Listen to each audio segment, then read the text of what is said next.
D'abord, bonjour. Marhaba bikoum indi fid-dar. C'est un honneur de vous recevoir aussi. Merci de faire appel à moi pour parler de cette importance, parce que M. André Azoulay, j'aimerais juste ouvrir une petite parenthèse et dire juste deux mots concernant notre M. André Azoulay, conseiller de Sa Majesté Mohamed VI, que Dieu le glorifie et l'assiste. M. André Azoulay, pour parler de lui, il faut beaucoup, parce que c'est un grand monsieur qui a marqué par l'histoire son empreinte dans le mouvement et l'attachement à sa marocanité, à sa patrie, le Maroc, qu'il aime tant, dont il a toujours combattu pour une proximité des peuples et de vivre ensemble. L'attachement que M. André Azoulay est indéflectible au trône alaouite, il est connu. Il a été déjà conseiller de feu Hassan II, que Dieu son âme, et aujourd'hui de notre auguste roi Mohamed VI, que Dieu lui donne prête longue vie et l'assiste.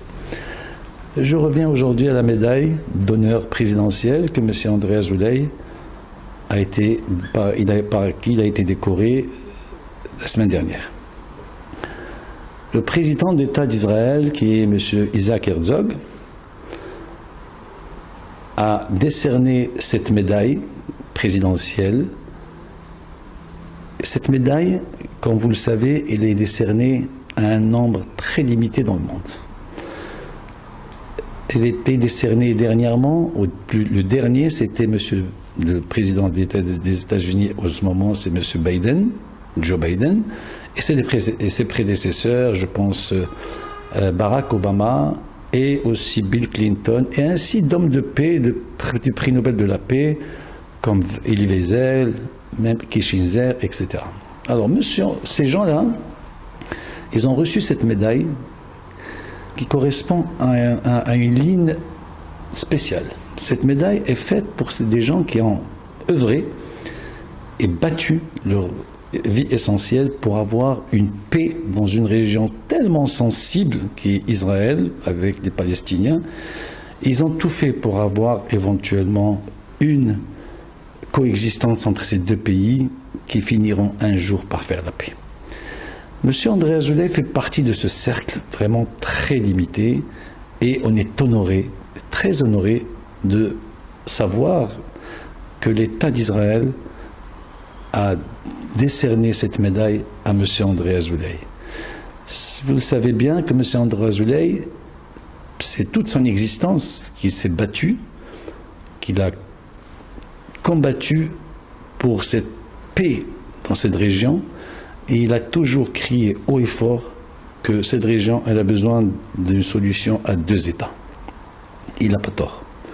Parce que quand il n'y a personne de mieux que M. André Azoulay que défendre cette coexistence et symbiose dont le Maroc vit entre ses peuples et entre ses religions différentes, et avec amour et avec paix, comme les juifs et les musulmans et les berbères et toutes les petites communautés qui vivent, mais d'une ambiance juste exceptionnelle. On a une coexistence du vivre ensemble qui est un exemple dans le monde. Et M. André Azoulay, je pense que l'État d'Israël a bien pris en compte tout son chemin, et s'il a eu cette médaille, c'est qu'il a amplement bien mérité. Et nous sommes très fiers de lui. Et à travers lui, c'est tout le Maroc qui a été décoré par cette médaille. Et d'ailleurs, je pense, et j'en suis sûr, il a tout de suite dédié cette médaille à notre auguste roi Mohamed VI, que Dieu l'assiste. Donc, alhamdoulilah, aujourd'hui, espérons que son aboutissement à une solution à deux États arrivera le plus vite possible et que cette paix s'installe dans cette région et dans le monde, Inch'Allah.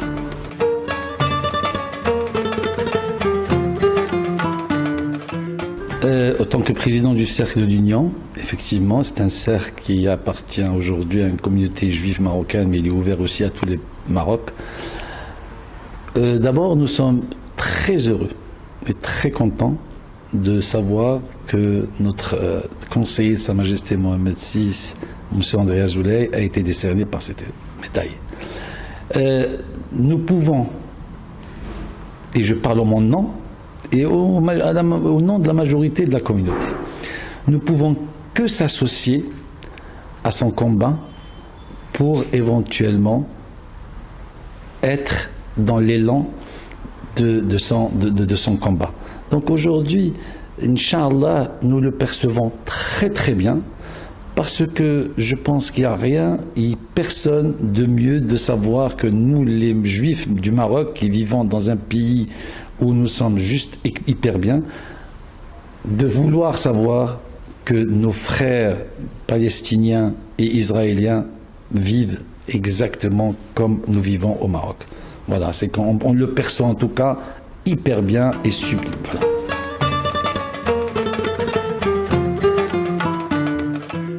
L'engagement de M. André Azoulay n'a pas commencé à une date. Il a commencé durant toute son existence, je pense. C'est dans les années 70 et je pense en 73, en 1973, que M. André Azoulay, avec des Juifs du Maroc, des séfarades et même des Juifs qui habitent dans l'Europe, ont monté un mouvement qui s'appelle le mouvement d'identité et dialogue. Et ce mouvement, éventuellement, il était pour un État pour un pays à deux États. Il a eu des contacts de l'époque très très discrets, on ne peut pas dire secrets, mais très discrets avec les dirigeants de l'OLP, dont Abou Mazen, avec M. Yasser Arafat et d'autres hommes politiques palestiniens. Et il a tout de suite compris que c'est avec ces contacts qui va aujourd'hui avancer. Et alhamdoulilah, comme on dit, il a eu une persévérance juste exceptionnelle. Ce que je peux dire aujourd'hui, c'est qu'avec cette médaille, il a cueilli juste les fruits qu'il a semés. Et aujourd'hui, je suis même certain, que la paix viendra à travers son élan de générosité et de cœur. Parce que je pense qu'il véhicule sa marocanité et son identité et le dialogue et le vivre ensemble dans le monde. Et c'est ça, M. André Azoulay. Et c'est pour ça que je vous dis, c'est à travers lui, Inch'Allah, qu'on aura peut-être, Inch'Allah, une paix et un pays à deux États, en Israël et Palestine, Inch'Allah.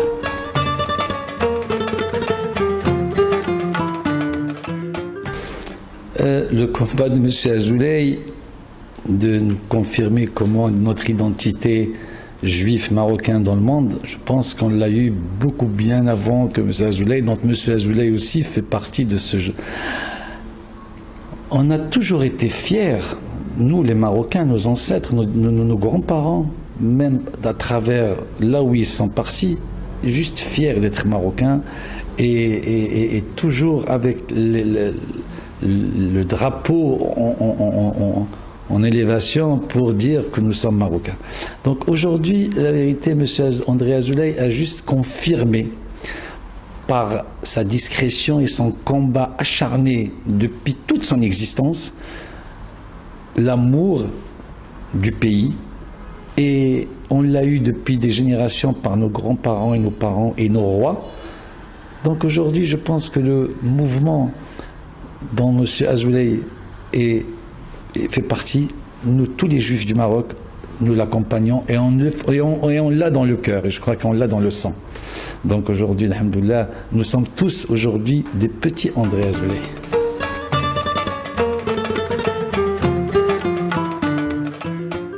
Alors je ne vais pas peut-être me répéter, mais depuis les accords d'Abraham, je pense que le tourisme Israël-Maroc, Maroc-Israël a explosé d'une manière exceptionnelle. Et aujourd'hui, on voit cette fluidité, cette rapidité dans les vols qu'on peut faire en direct, juste un rêve que jamais on aurait imaginé. Mais j'ouvre une petite parenthèse, si vous le permettez, et j'appelle aux dirigeants de la Royal Air Maroc. S'ils peuvent juste changer certains horaires pour ne pas arriver dans des fatigues énormes, aller et retour, je pense qu'ils feront encore plus de chiffre d'affaires. Ça, je ferme la parenthèse. Concernant cette ouverture et cette paix et ces accords d'Abraham, il n'y a pas que le voyage et le tourisme qui traversent nos deux peuples et nos deux pays. Je pense qu'à travers cette fluidité et cette rapidité, il y a aussi un voyage autour de la culture, autour de la musique, du développement, de l'enrichissement de chaque pays, du médical, high-tech, tout ce qu'un pays peut apporter à l'autre. Je pense qu'aujourd'hui, c'est un échange juste exceptionnel et fluide. Donc, il faudrait savoir aujourd'hui que tout le monde le sait, que le mois de juin, ça a été juste un mois exceptionnel d'échanges entre ministres israéliens d'origine marocaine ou pas, qui sont venus nous rendre visite au Maroc et faire des accords, mais signer des protocoles avec l'Israël et recevoir M. Amir Ohana, qui est d'origine marocaine, qui est le président du Parlement israélien, qui est numéro 2. Et ça a été pour nous juste une fierté de le recevoir. Et c'est la première fois dans l'histoire qu'un chef du Parlement israélien visite un pays arabe. Et nous avons été juste une fierté de savoir qu'en plus c'est un Marocain. En Israël, il y a 1 million presque de juifs d'origine marocaine. Ils n'ont jamais oublié leur marocanité. Ils ont tous leur drapeau marocain dans leur chambre, la photo de Sa Majesté Mohamed V, que Dieu ait son âme, la photo de Hassan II, la photo de tous nos rois. Et ils ont toujours le goût et les couleurs dans leur maison. Et ils ont un rêve tous de venir faire visiter le Maroc et leur faire visiter le Maroc à leurs petits-enfants et leur montrer d'où leurs ancêtres sont arrivés. Et que le Maroc, aujourd'hui, c'est un pays qui contient le plus grand nombre de lieux saints juifs, bien sûr qu'il y a beaucoup de lieux saints musulmans, mais des lieux saints juifs dans le monde. Même en Israël, il n'y a pas autant de tombeaux et de lieux saints où les gens viennent pèleriner. Et on a cette facilité aujourd'hui de venir pèleriner, et on assiste à quelque chose, à un phénomène qu'ils n'en avaient pas vu depuis très longtemps. On assiste aujourd'hui à des pèlerins qui ne sont pas d'origine marocaine, ils sont d'origine ashkénaze, comme on dit, c'est des juifs de l'Europe de l'Est, qui viennent aujourd'hui pour pèleriner des lieux saints dont tout le monde y croit, et je pense qu'Inch'Allah, c'est eux qui nous bénissent et qui bénissent tout le Maroc. Et c'est pour ça que je vous dis aujourd'hui, la fierté de cette fluidité, on la doit, et on remerciera jamais assez notre auguste roi Mohamed VI, que Dieu le glorifie, pour l'initiative et le courage d'avoir signé ces accords d'Abraham. Et je trouve que vraiment aujourd'hui, nous pouvons juste être heureux. Pourquoi? Parce qu'il a fait un trait d'union entre le Maroc et Israël. Et je souhaite de tout mon cœur, et je prie de Tout-Puissant, que ce trait d'union se réalisera, Inch'Allah, entre Israël et les Palestiniens. Et vive la paix, et vive la paix dans le monde. Et je vais rajouter Allah, Al-Watan, Al-Malik. للمزيد من المعلومات ما تنسوش تابونا وتفعلوا الجرس باش يوصلكم جديد لو 7 TV.